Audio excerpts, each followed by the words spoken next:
નમસ્કાર વિદ્યાર્થી મિત્રો, એનવીકે સ્ટડી ઝોન ની અંદર આપ સૌનું હાર્દિક સ્વાગત છે।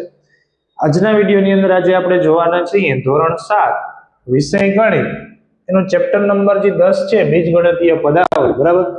એનું સ્વાધ્યાય 10.1 આપણે અગાઉના વિડિયોની અંદર સંપૂર્ણ પૂર્ણ કરેલું છે।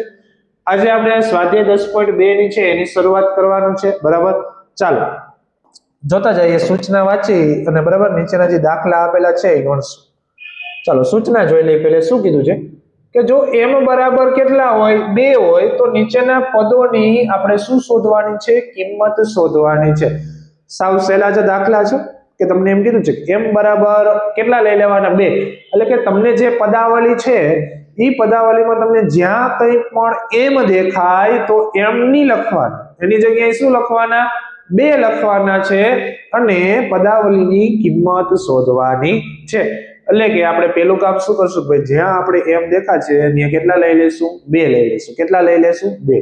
ચાલો, અને અહીંયા તમને સરવાળા અને બાદબાકીના નિયમો પણ આવડવા જોઈએ, બરાબર? કે ક્યારે સરવાળો થાય, ક્યારે બાદબાકી થાય, કઈ નિશાની ક્યારે આવશે, બરાબર?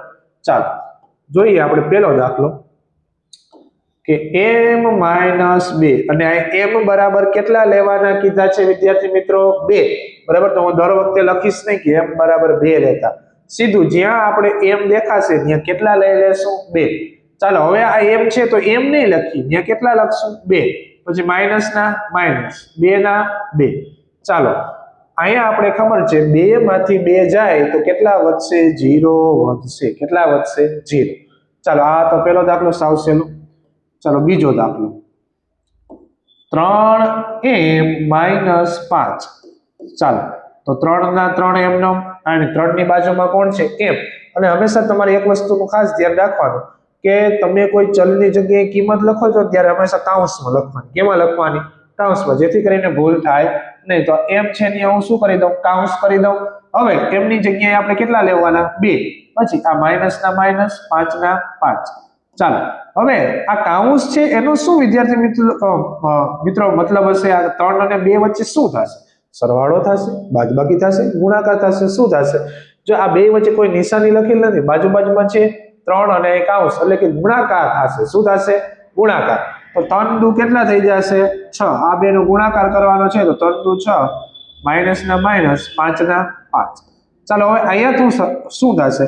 તમે જોશો આ 6 ની આગળ કોઈ નિશાની છે નહીં। જ્યારે કોઈ પણ સંખ્યાની આગળ કોઈ નિશાની ના હોય તો એ કેવા હોય? પ્લસ। એટલે કે આ 6 છે ને કેવા હશે? પ્લસ। પછી માઈનસ 5 ના 5, એટલે કે ટોટલ 2 સંખ્યાઓ છે, એક સંખ્યા પ્લસ છે, એક સંખ્યા છે એની નિશાની કેવી છે? આગળ માઈનસ, એટલે એક નિશાની કેવી છે? માઈનસ। હવે જ્યારે ખાસ ધ્યાન રાખજો જેને ખબર નથી તે, કે કોઈ 2 સંખ્યાઓમાંથી એક પ્લસ હોય અને એક માઈનસ હોય તો હંમેશા તમારે પેલું કામ શું કરવાનું? બાદબાકી। જો 2 નિશાની સરખી હોય તો સરવાળો કરવાનો, 2 નિશાની અલગ અલગ હોય તો શું કરવાની? બાદબાકી। ચાલો આમાં બાદબાકી કરી નાખો। આપણે ખબર છે બાદબાકી કરવાની હંમેશા મોટી સંખ્યામાંથી, મોટા 6 છે, નાના કોણ છે? 5। તો 6 માંથી 5 જશે તો કેટલા વધશે? 1 બાદબાકી થઈ ગઈ। ઓકે, હા। હવે હું નિશાની નક્કી કરવાની। શું નિશાની હું નક્કી કરવાનો? નિશાની કઈ આવશે? તો આ બે માંથી મોટી સંખ્યા જોવાની। મોટી સંખ્યા કોણ છે ભાઈ? 6 છે। 6 ની આગળ નિશાની કેવી છે? પ્લસ। તો આ પણ કેવા આવે? પ્લસ। પણ તમને ખબર છે આપણે પ્લસ હોય તો આગળ પ્લસ કરવાની જરૂર છે નહીં, એટલે 6 માંથી 5 જાય તો કેટલા વધશે? 1, અને કેવા આવશે? પ્લસ આવશે, બરાબર?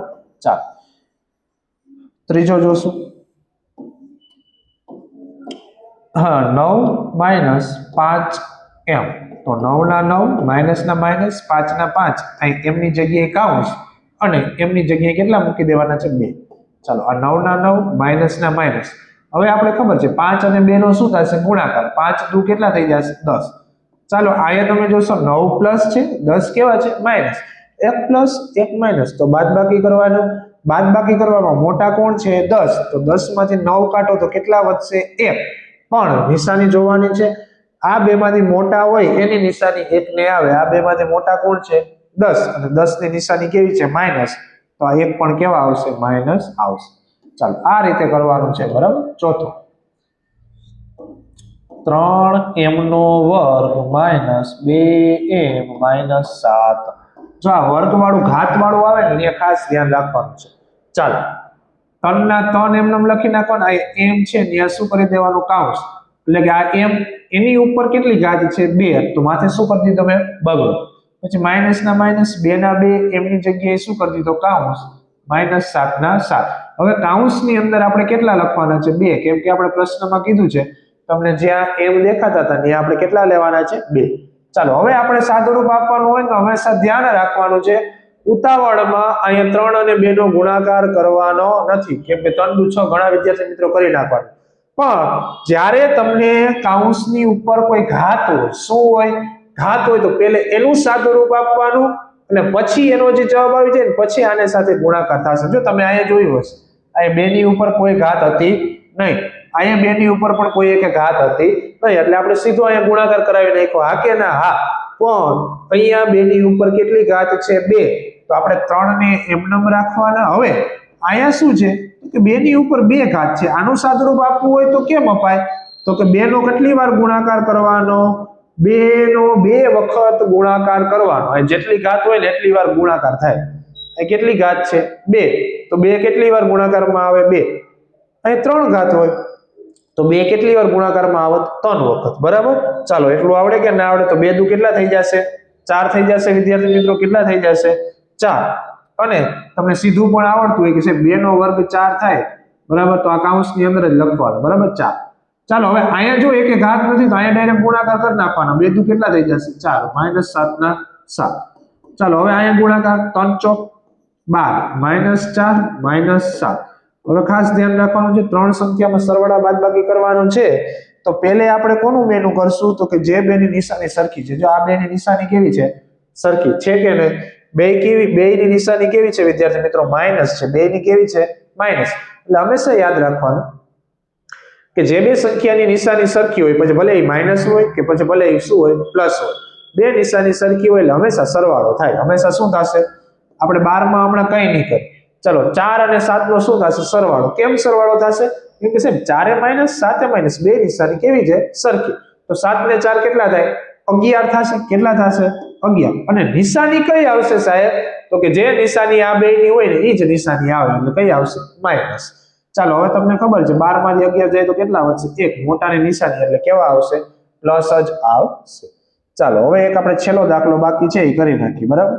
ચાલો 5મો રકમ લખી લઉં છું. 5m આખાના છેદમાં 2 -4. બરાબર?